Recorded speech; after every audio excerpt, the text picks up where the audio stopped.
Nshuti bakunze Bukombe TV tubahaye ikaze kuri televiziyo yacu.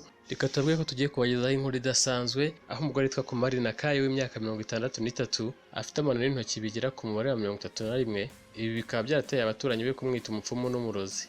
Uyu ni umugore wavukanye amano n'intoki byose hamwe bihwanye n'umubare wa 31. Ubusanzwe amaguru y'umuntu agira amano 10 ndetse n'amaboko y'umuntu akagira intoki 10 byose hamwe bikaba 20.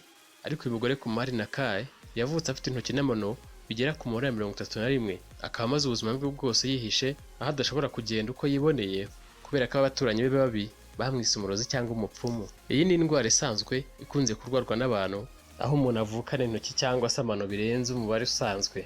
Gusa uyu we ni agatangaza. Uyu mugore w'amano 19 ndetse n'intoki 12 Kumari yanditswe mu gitabo cya Guinness World Records, igitabo cyandikwamo abantu baciye uduhigo dutandukanye ku isi mu ngingo zitandukanye z'ubuzima.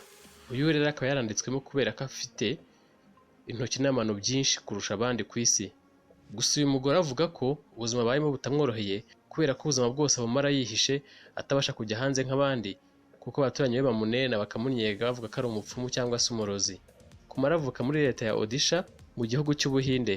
Uyu mugore akavuga ko yamaze kwakira kuguma mu nzu nyuma y'aho ubuzima bwe bwose abumaze, abaturanyi be bavuga ko aroga ndetse akaba yanatera n'umwaku. Uyu mugore w'itangazamakuru ryamwegeraga yarivugiye ati abaturanyi duturanye babaswe n'imyemerere ya gihumyi aho bizera ko ndi umupfumu cyangwa se ndi umurozi ndetse bakambuza kubegera nabo bakajya kure yanjye.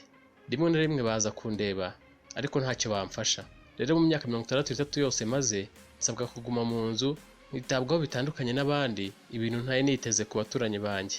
Umwe mu baturanyi b'uyu mugore Kumari usobanukiye neza ubumuga bwa Kumari nawe yashimangiye ko ako gace uwo mumama atuyemo abantu bakabije kugenda mu myumvire ya kera aho bizerera mu myuka mibi.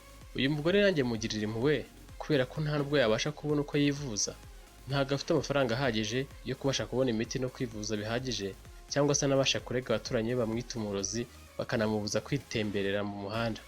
Uyu mugore Kumari ukomoka mu karere ka Ganjam muri leta ya Odisha mu gihugu cy'Ubuhinde avuga ko yavukanye ubumuga kandi ko byari bigoye kubwivuza kubera ko yavuga mu muryango ukennye. Ngo imyaka 63 yose amaze abana n'ubumuga kandi ahabwa akato. Abaturanyi be kandi babaswe n'imyemerere itari myiza, bizera ko ari umupfumu kandi akaba yaba n'umurozi agatera umwaku.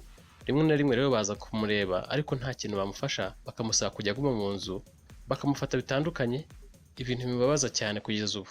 Umwe mu baturanyi be usobanukiye neza uburyo abayeho yavuze ko ako gace gatoya kizerera mu myuka itagaragara. Gusa uwo muturanyi bavuga yuko asobanukiye neza ko ikibazo cy'uwo mugore ari ikibazo cyakira aramutse abonye ubuvuzi bwiza. Gusa nyine ngo ntacyo yabikoraho kubera ko ari umukene kandi yavukiye mu muryango w'umukene. Yongera ko amugirira impuhwe kubera ko ubwe we ntacyo yakwifasha ndetse kandi nawe ntacyo yamufasha gifatika. Mu gihugu cy'Ubuhinde cyose abantu 134 by'umwihariko abagore barishwe bashinjwe gukoresha imyuka mibi n'amarozi mu 2016. Ibi ngibi ni byatangajwe n'ikigo cy'igihugu cy'Ubuhinde gishinzwe kugenzura ibyaha.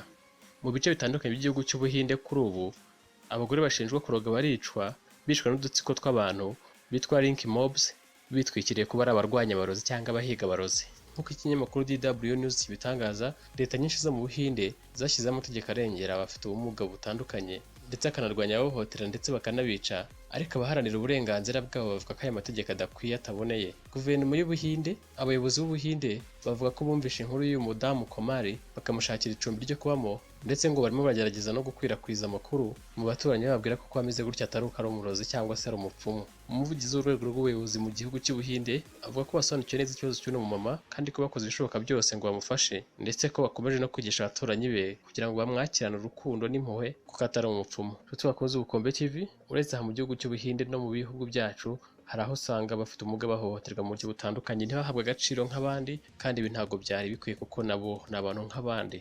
Reka tubabwire n'inkuru ivuga ko mu gihe abantu bose basabwa kwambara udupfukamunwa hari bamwe bagaragara batatwambaye cyangwa se batwambaye uko biboneye bameze nk'aho bari kurangiza umuhango. Inzego zishinzwe ubuzima n'iz'ubuziranenge bwatwo zikavuga ko bagomba kwitwararika mu kutwambara kugira ngo tubashe kubarinda.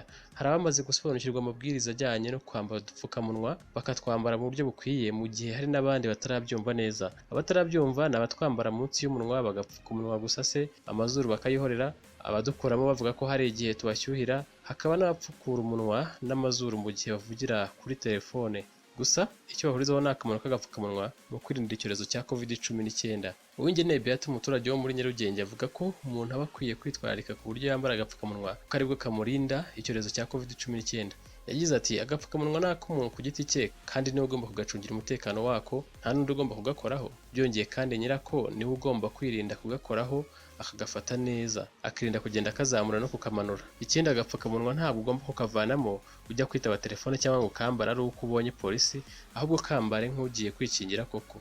Habimana Jean Baptiste avuga ko kwambara agapfukamunwa bitabangamye na gato kuko bidashobora kubuza umuntu gukora akazi ke. Ati umuntu yakoresha neza agapfukamunwa akajya gupagasa agapfukamunwa, nyirako agomba kwirinda kukegereza undi muntu kuko yamwanduza cyangwa akakanduza. Kuva hatangira gukora udupfukamunwa, Ikigo cy'Igihugu gishinzwe ubuziranenge RSB cyafashe inshingano zo gupima ubuziranenge bw'udupfukamunwa twakozwe kugira ngo tuzambarwe twizewe tutazagira ingaruka ku buzima bw'umuntu. Muri laboratwari ya RSB hapimwa icyo buri gapfukamunwa gakozwemo, hakarebwa niba gashobora kuyungurura umwuka no kuba kakwira ukambaye, hanarebwa gukomera kw'imishumi gakoze kandi niba katavamo irangi. Umukozi muri iyi laboratwari, Kabera Bernard, avuga ko ubusanzwe uwambaye agapfukamunwa atagomba kugakuramo kuko kataba kagifite akamaro ko kumurinda.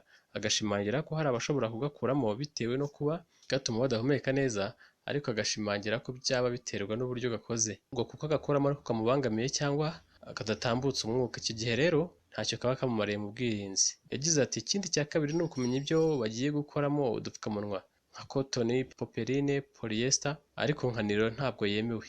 Aha tugira inama gukoresha agapfukamunwa kujuje ubuziranenge kugira ngo kadateza ubuzima bw'abandi ibibazo. Minisiteri y'Ubuzima isaba buri wese kwambara agapfukamunwa igihe cyose ari ahantu hateraniye abantu benshi kugira ngo hakumirwe ikwirakwira rya COVID-19. Kwambara agapfukamunwa igihe cyose uri mu bandi birinda gukwirakwiza amatembabuzi igihe umuntu akoreye cyangwa yitsamuye. Agapfukamunwa gakozwe mu mwenda kambarwa amasaha 6 gusa, nyuma y'icyo gihe kagahindurwa. Ukambaye ngo kagomba kuba gatwikiriye isura uhereye ku zuru kugera munsi y'akananwa. Kugeza ubu ibigo bigera kuri 28 nibyo byamaze kwemererwa gukora udupfukamunwa. Inshuti bakunze Ubukombe TV, reka tubashishikarize gukanda subscribe, like, share na comment kugira ngo tugume twibanire ku Bukombe TV. Yari umusore wanyu Mpore Buke Noel, murakoze cyane.